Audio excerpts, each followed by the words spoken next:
Sai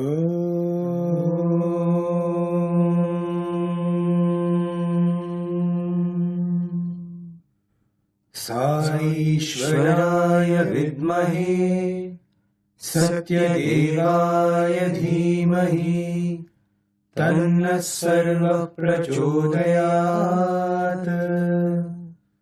Om Shanti Shanti Shanti. Om Shri Sai Ram. We offer our most loving pranams at Bhagawan's lotus feet. And we are here to continue the Satsang that we started a fortnight ago. We have had a beautiful Aradhana Mahotsavam celebration. And like the past two episodes, we have Brother Bishu from the Media Center. We have Brothers Giridhar and Amey from the Center for Human Values. The Aradhana Mahotsavam, as we've been talking about, is certainly a time when you look back, you reflect. There is a certain craving, there is a certain sense that we miss something that we had, something that was so precious. There is no more in our possession, so to say. But even when you have an emotion like that, as Swami would often teach us, it is also important to look back at those things that are with us, that have been gifted to us. And the more we cherish what has been gifted to us already, I think that itself makes us more worthy of receiving more from Him. And I think it is in that sense, and it is in that emotion, that we are going through a few gifts that Swami has gifted us. The first one that we spoke about is that of the name and the form. The beautiful form and the name that helps us recollect that form. We spoke about that. In the second session, we spoke about the Charitra, the Leelas of the Lord, the Bhagavatam, the Sai Bhagavatam that Swami has given us. Today we are here to carry this discussion forward to the third jewel. And as we've been saying in the past couple of episodes, these are not the only jewels. These are not the only things that Swami has bestowed on us. But these are three things which are universal. It applies to everybody. Whoever comes to Swami's fold even now, I think can cherish and can benefit from these gifts. And in that sense, we are going to talk about the third gift, which is again, we are all very fond of and which is very dear to us. Yes, and the third blessing that is a gift from the Sri Sathya Sai Avatar is Prasanthi Nilayam, is this Dhamma, isn't it? This heaven that all of us have this opportunity where we can bask His love, where we can feel His presence. In fact, that takes me back to the very day when Prasanthi Nilayam was inaugurated, November 23rd, 1950. It was a 10-day celebration and Bhagawan came in a procession from the old mandir. And amidst Jai Jaikars, when Bhagawan put his foot into the sacred presence of Prasanthi Nilayam, at the conclusion of that ceremony, Bhagawan said, I am naming this place, this abode, as Prasanthi Nilayam. Do you know what it means? Prasanthi is supreme peace. So this is the abode of supreme peace, and this place will give you the mind of a newborn child, Swami said. This is the purity that it will give you, the mind of a newborn. And Swami said, why does rebirth happen? It happens because of our thoughts. This place will give you that purity of thought so that you come out of the cycle of birth and death. And Swami says, this place is called Puttaparthi. Do you know what is the significance? Putta in Telugu means birth. Parthi means no. Puttaparthi is the place which will ensure that you don't have rebirths. And Swami said, if you stay in Prasanthi Nilayam, if you stay in this sacred Dhamma, and you undertake any penance, any sadhana, any japa, any dhyana, this place will grant you that blessing of coming out of the cycle of coming and going. And that is how blessed this sacred spot on earth that Prasanthi Nilayam is. In fact, I am also reminded of this beautiful interaction that happened with Namagiri Amma. She's the mother of Karunamma Ramamurthy, who's written that beautiful book, Sri Sathya Sai Ananda Dai. So in those old days, in the Patha Mandiram days, where they had just a makeshift bathroom for ladies and all the men would go to the Chitravati.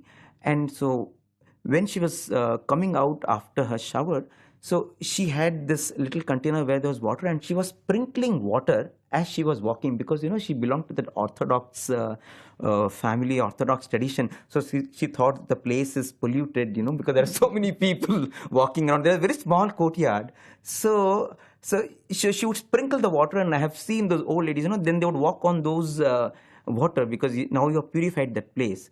So Swami saw her doing that. Why are you doing this? She said, no, Swami, I'm just, removing the pollution and then walking. Swami laughed and Swami said, look at my feet. Do you know what is there? Shankha and Chakra that is there in the feet. And that's what literally Bhagawan's people who have, I know a Sai brother who had this opportunity to look at Bhagawan's feet, and he did see that Shankha and Chakra on Bhagawan's feet. Swami said, this is the sacred feet that is walking all around. You cannot make this place anything more sacred than what these feet can do. So don't do these antics. This place is sacred because I am walking around. And then Swami said, do you know why you have got this chance to stay in Puttaparthi? Because your ancestors had served the acharyas. Because your ancestors had the opportunity to serve holy men. That is the reason why you are now getting this chance to stay in Prasanthi Nilayam. And in fact, their forefathers had the opportunity to host and serve the Mathadipati of Sringeri Math. They had literally done that.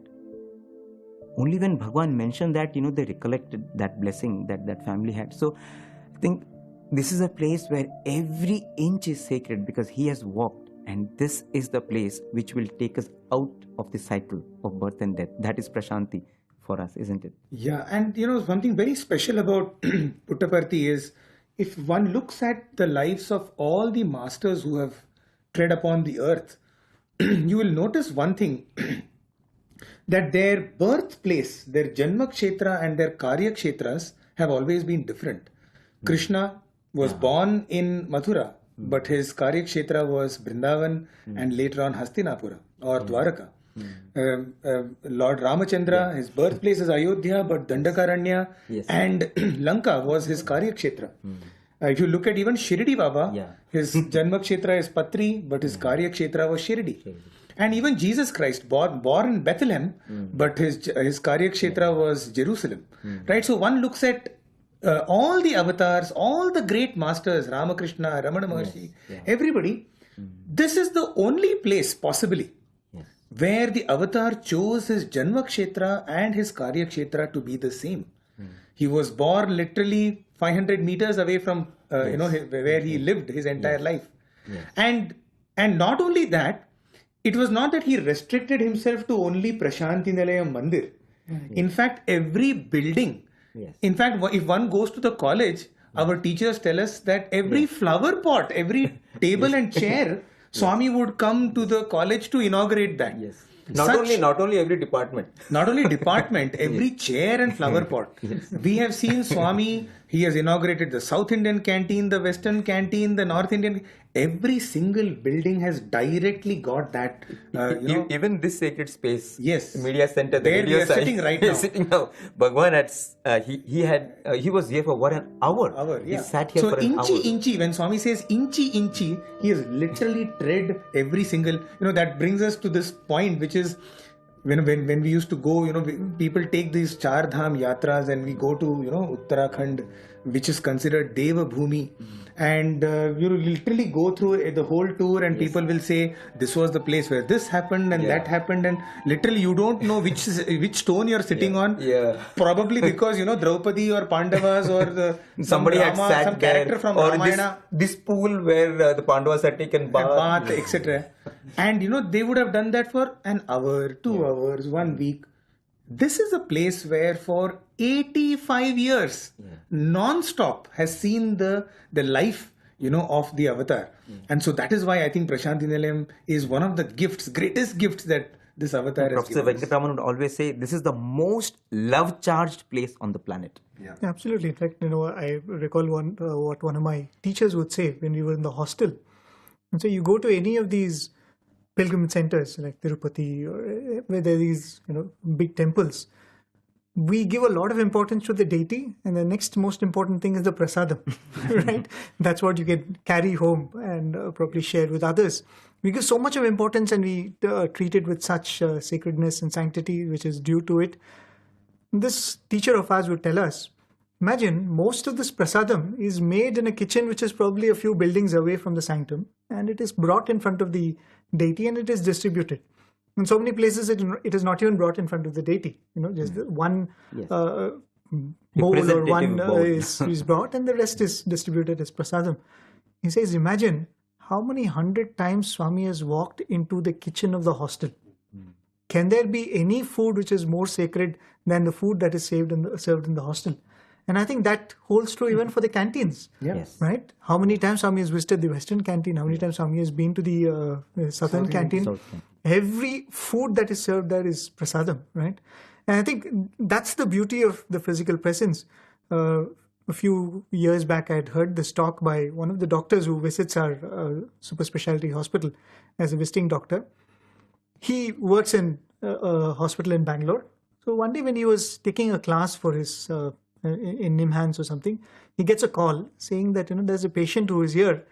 Probably you'll be interested to have a look at him. So this person says, has he come for me? No, he has not come for you. He has not come for anybody in the hospital. He has just come to pick up a doctor who is supposed to accompany him to a doctor in Delhi. But it's a very interesting case. Maybe you'd be interested to see it because it's in your field. So he said, all right, I'll finish my classes. If he's still there, I'll come and meet him. So he finishes his classes and he completely forgets about it. Then he gets another call from the reception saying that, would you like to see him? He's still here. So he says, okay, let's see what is so interesting about this person. And then he goes there. This happens to be one of the governors of one of the countries in Africa. Mm-hmm. And he has come with his whole retinue of doctors and nurses and legal professionals. And Emirates has come and dropped him personally in Bangalore, and the flight is waiting for him. So there's a lot of things happening around him. So he goes and sees that very dignified gentleman, but he has a tumor which is the size of a football. Wow. Right? And so he introduces himself, looks at the case, and he says, yes, it's a simple procedure that needs to be done, and I think whatever has been recommended for you, it's the right thing. So then he goes away. Then after some time, this African gentleman again comes to him and says that it's taking a little time. Would you like to look at my case again? So again he looks at it and he says nothing more to say. So he says, is there anything you want to ask me? Then very hesitantly he says, the only thing I want to ask you is, why did you let it grow so big? It's a small thing, a few years ago you could have done this surgery and it's so large. Then he says, I have a spiritual master back in my hometown, an African spiritual master. Whatever decision I take, I go to him and I say, can I do this? So 20 years back when I was diagnosed with this, I went to him and he said, no surgery, don't do anything. Right? So I left it and it kept growing. And all of a sudden, a couple of weeks back, he called me and told me that get it operated. And I said, why did he say that? Same thing. When I was so angry with him, I said, why did you let me have this for so long? He said, no, that was not the time. Now is the time. And then he said, go to India and get it operated. I said, I don't know anybody in India. I've never been there. He had worked in the Wall Street and all that. I know people in New York. I'll probably go and get it done there. He said, no, you go to India and the surgeon who's supposed to perform surgery on you will come to you. So he says, all right. And he asks his people to find out which is the best hospital in India. He's told, go to Ames in Delhi. And the doctor who was supposed to accompany him was stuck up in this hospital in Bangalore. And so he has taken a detour to pick up this doctor and go. And all this confusion, he's stuck up in this hospital. And while talking to this doctor, he says, even as I'm talking to you, I have a sense that probably you're the surgeon who's supposed to perform the surgery on me. He says, I don't know. He says, give me a minute, I'll call up my master. Right? This was in 2015 or something like that. So he calls up his master and tells him this whole thing that he has done. He said, who asked you to go to Delhi? I told you, your doctor is going to come to you, and he's the doctor. Wow. So that's how he eventually becomes a surgeon. And during the course of that interaction, one day he sees a picture of Swami in his room. And then he says, oh, okay, so that's the connection. So then he goes on to say that one day when he was traveling in a car with his master in his country, suddenly the master said, stop. And they got off from the car. And the master pointed to a house. And he said, that house is more valuable than the entire real estate of the whole country. Wow. He said, if you can buy it. Mm-hmm. And he said, what's so special about that? So he said, the universal master stayed in that house for a few days. The country happens to be Uganda, and that happens to be the house Swami stayed in. Right? And this person is a governor of one of the states of Uganda. A place which Swami stayed in. I mean, that's the only country which Swami visited. I mean, only overseas trip that Swami made. A house where Swami stayed for a few days is more valuable than the entire country. You know, here is this sacred space which Swami, as you said, the Janma Bhumi as well as the Karma Bhumi of the Lord. How very, every inch of this place must be so sacred, isn't it? Yes. It is sacred. Totally. In fact, when you are mentioning about the spiritual master of this governor, I'm reminded of another spiritual master in the holy city of Vrindavan, who had told one of the devotees that, see, wherever you go in these times, you must wear footwear and go. It's important because the roads are unclean, they are dirty, and the vibrations are not good. It's not kept clean. It is only in holy places that you can go without any footwear. And he specially told him, when you are inside Prasanthi Nilayam, you don't have to wear any footwear, because that is the most sacred of bhumis, the land, the most sacred land in the entire earth today. Wow. So you don't have to wear footwear inside Prasanthi Nilayam. But otherwise, you must take care, he said. Another thing that comes to my mind is, as you said, even this incident happened post Mahasamadhi. And there are many devotees who wonder how they can connect to Swami in this scenario after the Mahasamadhi in 2011. This story actually happened in December 2011, a good 8 months after Swami's Mahasamadhi. An international delegation visited Swami's university here, and they had come to study how to integrate human values in the education system. In fact, they were all from Islamic universities. There were brothers and sisters in the delegation who came from Islamic countries, who had Islamic universities, but they wanted to know, because human values are universal in nature, they wanted to find out how to integrate them into the education system. And they were told by the highest education body in India that if you want to do that, you must go to the university in Prasanthi Nilayam. So they visited Prasanthi Nilayam, and something extraordinary happened. One of the professors who were part of the delegation, he was sitting in a presentation where the integral system of Swami's education was being presented to them. Suddenly he said, it's very simple for us to grasp that everything that happens here is based on the teachings of Satya Sai Baba. But what really is the foundational teachings of Sri Satya Sai Baba? We would like to know, he said. And before we could endeavor to reply, he got up from his chair and he went to the whiteboard and he said, let me explain the spiritual foundations from which we come, so that, we are on the same page for the discussion ahead. And he is from a Sufi background. So he went to the board and he drew one line and he wrote earth there. He drew 7 lines above that. And he called them the higher skies, the upper skies. And then he drew 7 lines below and said these are the lower earths. And he spoke about the human being's journey while they are on earth, their mindset, their energy, the thoughts that they entertain, determine whether they will dwell actually in the higher skies or in the lower earths, depending on their thought, word, and deed. And he finally summarized and said, beyond all of this is pure energy. And in our tradition, we believe that one must know themselves to be in union with that in energy. That is our true identity.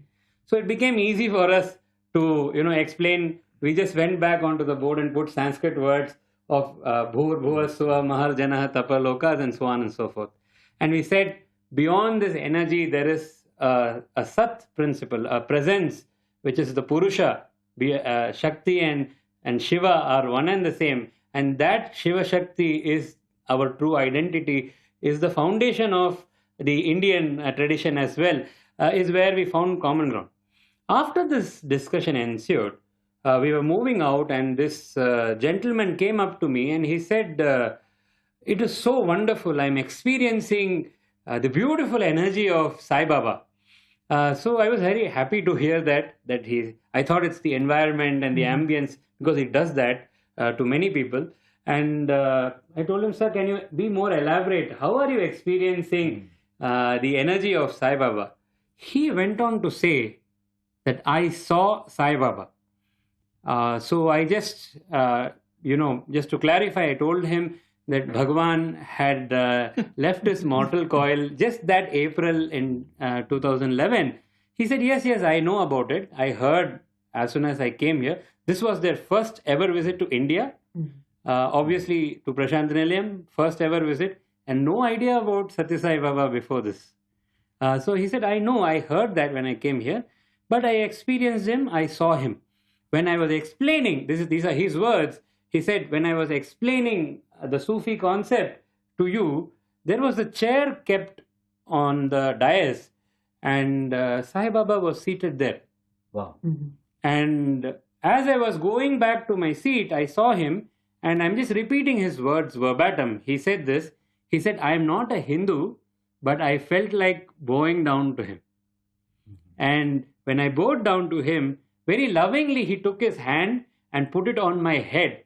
And that is the experience I'm talking about. I still feel his touch, his energy in my body right now. He pointed to his head. And this was not just that. This was a Wednesday. The next day, we have a moral class session every Thursday in the university. And one of our senior professors, a loving devotee of Swami, Professor Nanjundaya Garu, he had come and he spoke beautifully about the various letters that Swami had written to him. And at the end of the session, of course, as usual, we give Aarti to Swami and conclude the session. After that, we got up to take the delegation to their next meeting. And this gentleman who had experienced Swami came to us and said, so Sai Baba gives such benediction every day to you all? So I was quite stunned. I said, sir, did you see him again? He said, yes, when the professor was speaking, this long chair, that is the Swami's throne that is kept on the stage. He said, this long chair that you see, he came and he sat there on the throne. And when you were waving that fire and clapping, you were doing something, singing. They obviously are not familiar with Aarti, right? So he said that, and exactly at that time, he got up from the chair. Now, only those who have seen Swami and experienced him here in Prasanthi Nilayam know that when Aarti starts, Swami gets up from the chair. This was his description. And this is his first visit after Mahasamadhi.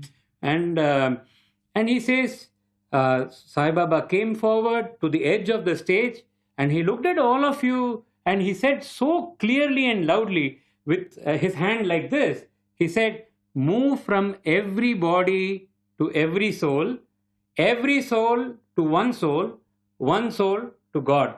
Means from Deha Vimana to Atma Vimana.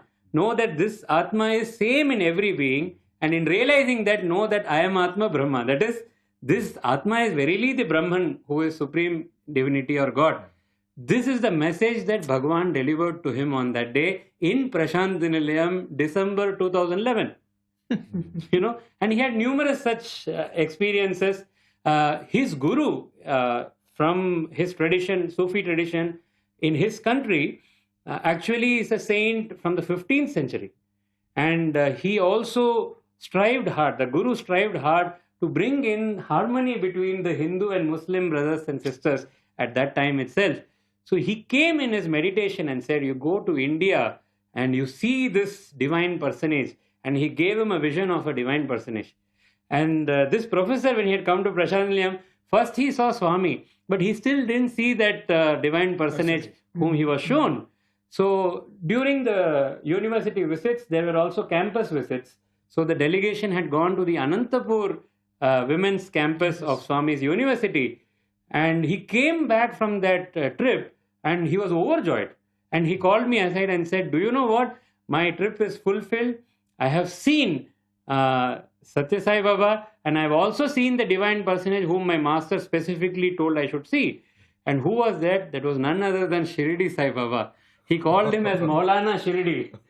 That was the words he used. He said, "Maulana Shirdi is whom my master asked me to see," and I saw him. And it was strange because when he was sharing all these extraordinary experiences, we in fact took him to the administrative block of the university so he could share this formally with the administrators, and he did so. And while coming down, casually I told him, "Sir, do you know that Maulana Shirdi's another name is Shirdi Sai Baba? And Shirdi Sai Baba is only reincarnated as Sathya Sai Baba." And he said, "Oh, is it so?" And he started laughing loudly. I wanted to tell this, but I was wondering if I say that my Muslim fakir, Maulana Shirdi, is actually your guru, Sathya Sai. I thought you may take it otherwise, but I experienced this in reality. I saw both of them and they showed me that Maulana Shirdi and Sathya Sai are one and the same. This was the experience that he had in Prasanthi Nilayam of Bhagawan's divine presence. Can there be a more complete experience? Yeah. You know, you not only experience the place, you experience Bhagawan, you see his previous avatars. Oh gosh, Both this is forms, like both names. both names. This is partiality actually. But must add this point. One thing about that person. I think I also wondered, Swami, you are giving him such exclusive experiences. Why not us? But it was when he was describing his daily schedule, I think the secret lies there. And he said that entire day he is a professor. So he teaches his subjects as a worshipful act to the Lord.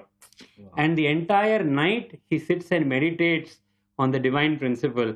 And he actually only sleeps for 2 hours or 3 hours in early hours of the morning. But otherwise, the entire day is spent in service to the Lord in whatever profession he does. And the whole night he meditates. So sadhana, I think, is the way to experience Bhagavan in Prasanthi. Absolutely. And I think definitely no better place than Prasanthi to do sadhana. And I remember when Bhagavan was there, we used to always feel that, you know what, we are breathing the same air that the physical body is also breathing. We are walking in the same steps where I remember in our school days when there were sands, and we would go back from Prasanthi with those sand particles in our hand. Even till this day, I have those sand particles because Swami has stepped on that, right? And you take that immediately after darshan. I mean, that is how precious every speck of Prasanthi is. Let me narrate something that happened very recently, 2018. Dr. Ravi Dabir, who serves in our Sri Sathya Sai General Hospital in the dental department. So he was in the US for his son's wedding. He stays in Prasanthi Nilayam, but generally does not go out for more than 1 or 2 weeks. But this was son's wedding, so 2 months he was there. And the night before the wedding, suddenly he gets a heart attack. And so emergency is called in, and he's admitted, and they stabilize his condition and all that. And the doctors say that you have to get a procedure done, a cath procedure done. But Dr. Ravi Dabir says, "No, I don't want anything to be done." They said, "Then you have to sign the document saying you're taking that risk because given your condition, we cannot allow you to leave the hospital unless we do this procedure, or you go to some other hospital, premium hospitals, and get the procedure done." He says, "Tomorrow is my son's wedding. I don't want anything to be done. I will sign whatever you want me to sign." And so he comes out of the hospital, the son's wedding happens, and then he comes back to Prasanthi Nilayam. And his brother, Dr. Sundareshan, who at that time was the director of Whitefield Super Specialty Hospital, he said, "You come to Bangalore, I will get all the tests done." He said, No, I want to come to Parthi.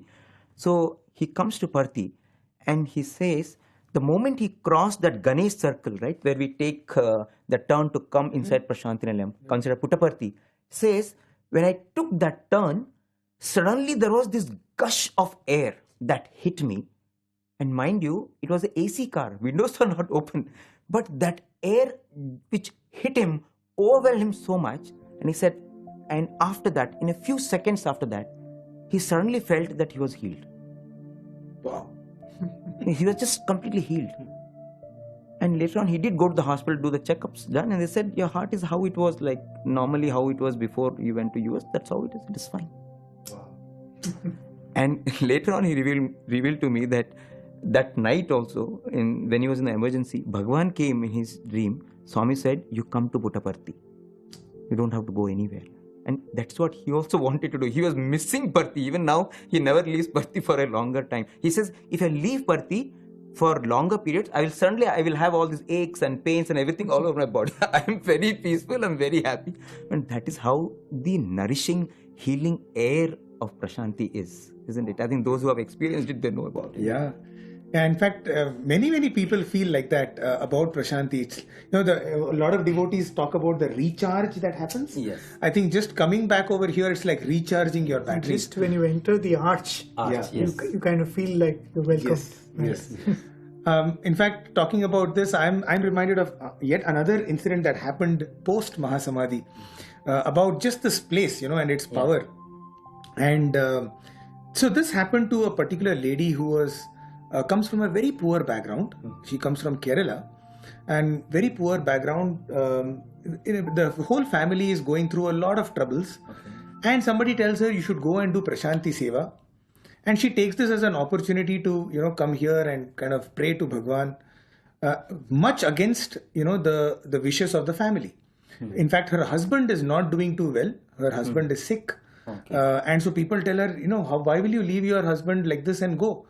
And she says, no, just this urge is coming. Maybe I'll go there and I'll pray and I'll do seva and things like that. Comes from a very poor background. The only gold piece that she has on her body, is her Mangal Sutra, right? So that is that is how poor she is. Yeah. She comes over here and she is doing her seva. And one evening after she finished her seva in the South Indian canteen, as she is retiring back for the day, she notices that her Mangal Sutra is missing. Okay, now first of all, multiple things. Yeah. It's a bad omen, for the Mangal Sutra to be for a Hindu woman, it's quite very and that too her husband is not well. Okay, and then it's the only gold piece. If there's something that she can, if she needs some money, that's the only thing that she can pawn to actually get some. And so she's frantic. She goes, she searches all over the place. There's no chance that those little two, where is she going to search? And now, lots of negative thoughts start to enter. Oh my God, is my husband, fine? And my relatives had told me not to go to Prashanti and I disobeyed them. Oh my God. And just mentally she prays to Swami, Swami, I am not going to go back. There's no way I can go back. What face will I show, my relatives? Devastated. And she starts to pray, and her 10 days of seva also gets over. And she says she's not in a position to go back. She says, I'll just continue to stay here because I don't know what else to do. One evening after the bhajans, in the mandir, she's standing in the line to go towards the samadhi, towards the sannidhi to take and a little girl, rocks up to her and says, she had come little late because she had continued to do seva. She had missed the prasadam for that day. So one of the small girls runs up to her and says, you don't have prasadam, no, take this prasadam, and puts the laddu packet in her hand. And she feels very happy and she bows down. She's coming out. She opens the laddu, the packet, and embedded in the laddu is her Mangal Sutra. Oh, wow. Embedded in the laddu. In the laddu. Prasadam in the prasadam. Yeah, prasadam in the prasadam. ആ packet എടുത്ത് എല്ലാവർക്കും പ്രസാദം കൊടുക്കാനായിട്ട് ആ packet പൊട്ടിച്ചിട്ടു ആ പാക്കറ്റിനകത്ത് അകത്ത് എൻ്റെ ചരട്, എൻ്റെ മഞ്ഞ ചരട് ചുമന്ന ചരടായിട്ട് ചെന്തൂരമിട്ട് എൻ്റെ താലിക്കകത്ത് ഈ ലിംഗം പോലും കാണാനില്ല, അത്രയ്ക്ക് ചെന്തൂരം വെച്ച് ആ പാക്കറ്റിനകത്ത് ഇരുന്ന പ്രസാദത്തിനകത്ത് ഈ താലി ഇങ്ങനെ ചുറ്റിയിരുന്നു, എൻ്റെ ചരട് ഇങ്ങനെ ചുറ്റിയിരുന്നു. ഞാൻ പ്രസാദം കൊടുക്കാനായിട്ട് ആളുകൾക്ക് എടുത്തപ്പോൾ എൻ്റെ കൈ എൻ്റെ ചരട് വന്നു. അത് കണ്ടു വെച്ചപ്പോ എനിക്ക് എന്റെ സ്വാമിയെ എന്റെ ചരട് എനിക്ക് നീ തന്നേം പറഞ്ഞ് പ്രാർത്ഥിച്ചു സ്വാമിയെ. I went to the shed back and I was taking the prasadam to give it to distribute to all. When I opened this prasadam, my hand, when my hand was taken inside the prasadam, I got the rope with the tali. I was astonished. I could not say anything. At that time, the rope was tied over the prasadam, and the lingam was embedded inside the prasadam. And needless to say, how what jubilation and what relief and what joy she must have felt, because now she was doubly blessed. That not only was her Mangal Sutra back with her, but now it has come as a prasadam, as gift of Bhagawan, almost to tell her, like, don't worry, I am with you. Why fear when I am here? Yes. And of course, her husband is fine. And so we had an opportunity to go see that Mangal Sutra, because now that was Bhagwan's gift of Mangal Sutra. It became a miracle, Yes. And so it has been documented also quite well. But I guess that is the power of Prashanti, isn't it? Yeah. That's the power that one can almost feel like palpitations. Yes. So everything becomes auspicious, Mangalam. Yes. You come into this sacred space, everything becomes sacred, isn't it? Totally. And I think not just that Prasanthi Nilayam is a sacred space, it is also something else very important.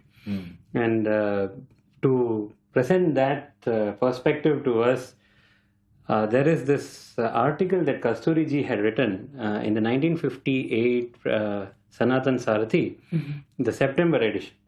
And Kasturiji writes that few years before that, during Dashara celebrations, it was the 4th day of Dashara celebrations, the night that would go into the 5th. And that night, after 9:30 p.m., Swami comes out and says that he needs strong and hefty boys who can, do some work that is necessary. Physical work, hard work that is necessary. So obviously the word was spread around, and if Swami had asked for 12 boys, 24 boys landed for the seva. And everybody was eagerly waiting to know what is this unique seva for which in the night time after 9:30 Swami is calling them to. So Swami came down from his room and he went to these boys and said, see, do you see the buntings and the flags that have been put all around Prasanthi Nilayam? So around the building, in the garden, everywhere there was festivities. So there were festoons, buntings and flags. Swami pointed to them and said, see, they are all faded. So I want you to replace every single flag and every single bunting that is decorating Prasanthi Nilayam and the gardens. So that is the work. So they all got into the job, and it was hard work. They got into it and they started doing with brand new flags, colorful festoons and buntings and whatnot. And they were going about this job, and Swami was all the time with them throughout the night. Swami did not sleep. He was with them, encouraging them. One of them somehow had the audacity, as Kasturiji writes, to ask Swami, who is coming tomorrow? What is special about the 5th day? For 4 days these festoons and buntings were there. What is special about the 5th day of Dashara is, some king coming or some Raja, Maharaja or Prime Minister. Who is coming tomorrow that you are asking us to replace all this overnight? Swami said, hey, don't know? Your own dear brothers and sisters, our Daridra Narayanas are coming. And tomorrow Narayan Seva is there. So I want to welcome them to their home. These were the words of Swami. I want to welcome them to their home. This is their home. So is it not our responsibility to decorate it to the best possible, in the best possible way, so that they come and see Prasanthi Nilayam fresh, beautiful and colorful. It is for their sake, the Daridra Narayanas. So it is not kings and ministers who are coming. It is gods. Yes. Narayanas who are coming. Yeah, verily Lord Narayana in the form of Daridra Narayanas, the poorest of the poor, they were coming to Prasanthi. Swami said this is their home and they are coming here. The next day, in fact, another incident happened. When the Narayan Seva was going on, it was such a grand celebration of Dashara in the form of Narayan Seva that somebody came and asked Swami, can we put this in the newspaper? What a grand ceremony and celebration this is. Shall we put this in the newspaper? Swami had a very simple and immediate reply.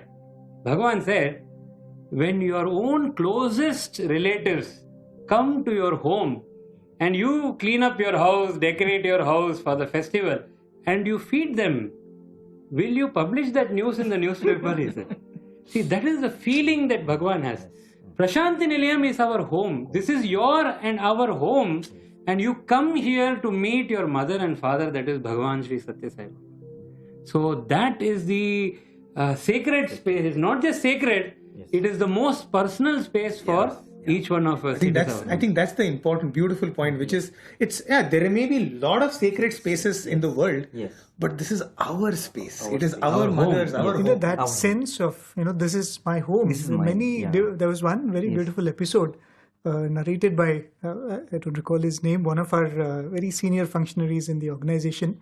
In the 60s and 70s, when they would come for birthday celebrations or Shivratri celebrations, Swami would give a discourse. At the end of the next day, the devotees would start going back.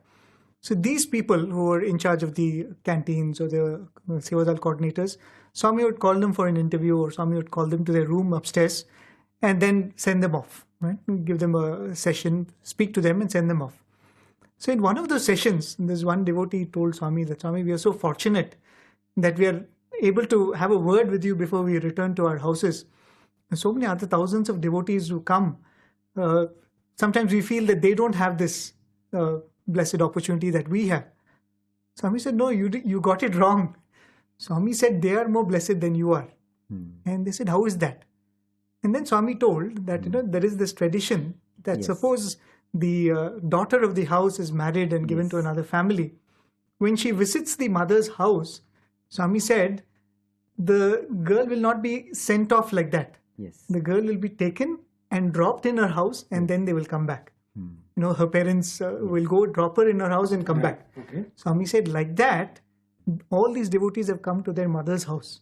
So I don't send them off here. I go with them and leave them in their house, and then I come back. Right? That sense of, this is Swami's, this is my mother's home. This is, that feeling. Yes, absolutely. In fact, so many such thoughts come to mind. There's one more thought that, when we were talking about this, and we have a few minutes, so there's this incident that happened. Our former registrar of our university was narrating this, that those were the days when the boys would spend a lot of time. The Prasanthi Nilayam campus had not yet come, so it was only the Vrindavan campus, and all the students had come here right from Dasra up to birthday. 2 months they had spent in proximity, and birthday celebrations were over, and now they were returning back to Vrindavan. And typically near the Gopuram, all the buses would be lined up, and all the students would get into the buses to leave. And it was in the afternoon, after the morning darshan, have their lunch and get into the buses and leave. And, typically we all know, all the Vrindavan boys, which is, there will be a Jai Bolo Bhagwan, kind of to tell Swami, we are actually leaving, if you want to change your mind.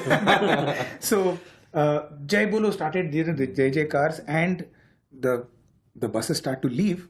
And Bhagwan was in the interview room, and Professor Kasturi and this registrar sir was there, and Swami was just sitting very sullen, and Kasturi Garu took the liberty to tell Swami, we know that you are feeling so sad that all the students are leaving.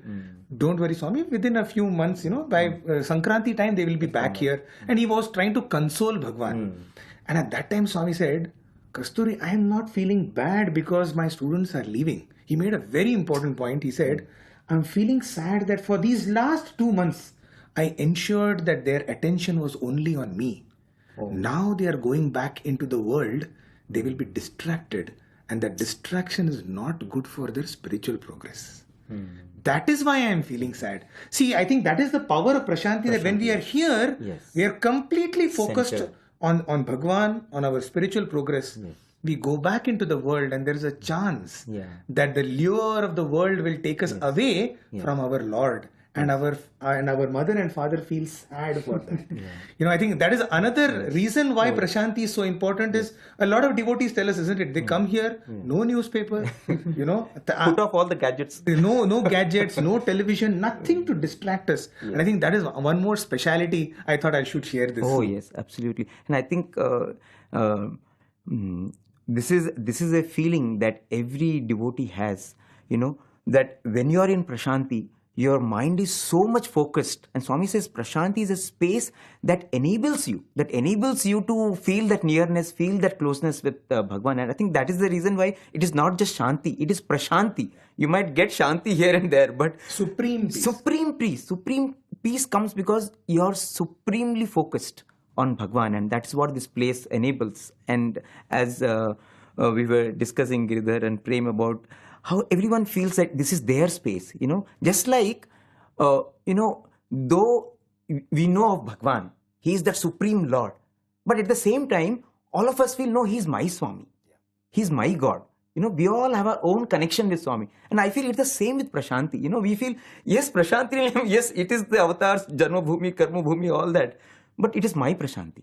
We feel that connection, isn't it? And that's why the moment you step in, you feel this air is different, this feel is different. I'm feeling very, very different. It's not an experience that I can experience anywhere else. And I feel the reason for this is because the avatar, as we discussed, he spent 86 years in this space, and literally, as we were saying, literally every stone, every brick has the Shankha and Chakra, those insignia of Bhagavan. And just like we long for the darshan of Satya Sai Avatar, I feel the Dhama also is like that. We long for darshan. I know people, if they see that arch, you see the dome, you feel, oh wow, I have seen, I have come to my home. So, dear brothers and sisters, we thought it would be nice to not only talk about Prasanthi Nilayam, but let us also have darshan of Prasanthi Nilayam. You will see Bhagavan walking in barefoot, walking in chappals. Swami is seeing the construction of so many buildings. Swami is walking around the offices. Swami is walking around so many places, as we were discussing. Swami has gone to every canteen and every office. So this is a little offering which will help you to get darshan of your Prashanti.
అందరూ వచ్చారు. స్వామి, మేమందరూ ఇక్కడికి రావాలంటే చాలా కష్టంగా ఉంటున్నది, మీరే మైసూరుకి రండి, మేము ఒక ప్యాలెస్ అంతా ఇస్తాము అన్నారు. All big people came from Mysore and Bangalore and said, Swami, we find it difficult to come to Puttaparthi. నాకు Come to ప్యాలెస్ కాదు Mysore. ముఖ్యము. I'll give palace. Swami said, palace is not important. కనుక నేను ఇక్కడే ఉండాలన్నాను. I decided to stay here. ఆనాడు రాత్రి That night. Eshwaramma వచ్చి ఏడ్చింది. That night, Easwaramma came Swamy, and cried. ఎందరో వచ్చేసేసి కోరుతున్నారు. Swami, many are coming and praying వాళ్ళ స్వార్థం కోసమని for their selfishness. స్వామిని ఇక్కడ రండి అక్కడ రండి అని తీసుకుని పోతున్నారు. They want you to go there and here and there. మీరు పుట్టబర్తి వదిలితే నేను బ్రతకను. If you leave Puttaparthi, I don't live any longer. కనుక మీరు పుట్టబర్తిలోనే ఉండాలి, You should definitely stay here. నాకు మాట ఇవ్వండి అన్నది. Swami, make a promise to me. నేను ఇచ్చాను మాట. Swami promised. ఏనాటికైనా నేను పుట్టబర్తి వదలను అని ఇచ్చేసేసాను. Swami gave a promise to Easwaramma. Any day, I will never leave this Puttaparthi. అందువల్లనే For that పుట్టబర్తినే నేను ఇక్కడ పెద్దదిగా భవనం పెట్టి వచ్చే భక్తులకి అందరికీ అనుకూలాలు పరిచి తగినటువంటి సేవలు చేస్తూ వచ్చాను. It is for that reason all these things are built, all these constructions are made for the comforts and the conveniences of the visiting devotees.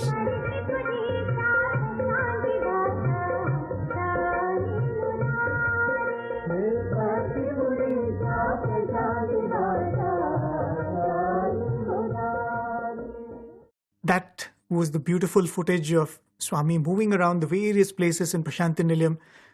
There is this quotation that is often said, the grass on the other side looks greener.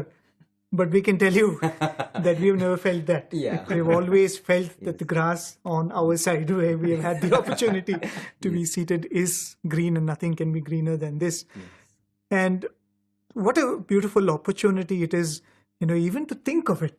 Many of these, when you talk about Bhagavatam, the very thought of Pandharpur, the very thought of Kashi, the very thought of Badri fills a devotee's heart with a sense of devotion.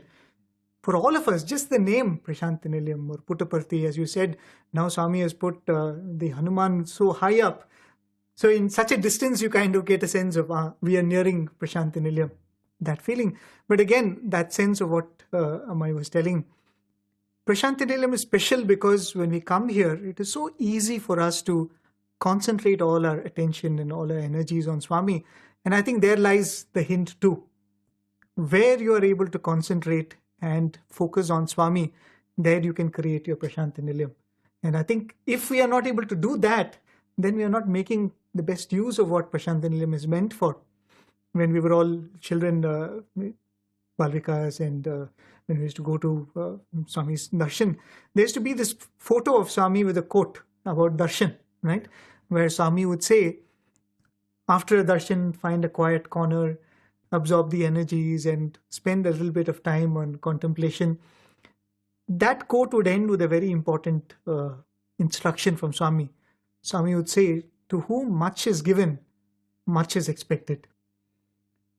So in the past 3 weeks, we spoke about how much Swami has given. But for all that has been given to us, that has been bestowed on us, there is so much that is expected of us. And what is expected of us, I think, is very closely intertwined with another gift that we would like to speak about. So we hope that in the next episode of this series that we've got to come together and put forth for you and offer in front of Swami, we will be able to talk about the another gift that is most important, and that makes all of this more valuable and usable. In fact, when some devotees were coming to Prasanthi Nilayam and they said, Swami, you have given us so many chances. Is this because we are continuously coming to Prasanthi Nilayam that, you have blessed us with so much of grace? Swami said, yes, that is there because you have come to Prasanthi Nilayam. You have got so many opportunities and chances of grace. But for you to get Sampurna Krupa, for you to get complete grace, you have to hold on to something else. And what is that something else?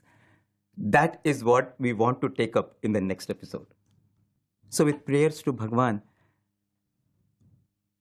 we seek his permission and his blessings to do this one more session where we can share with you what is it that will ensure that we are all the time enveloped with complete grace of Bhagavan?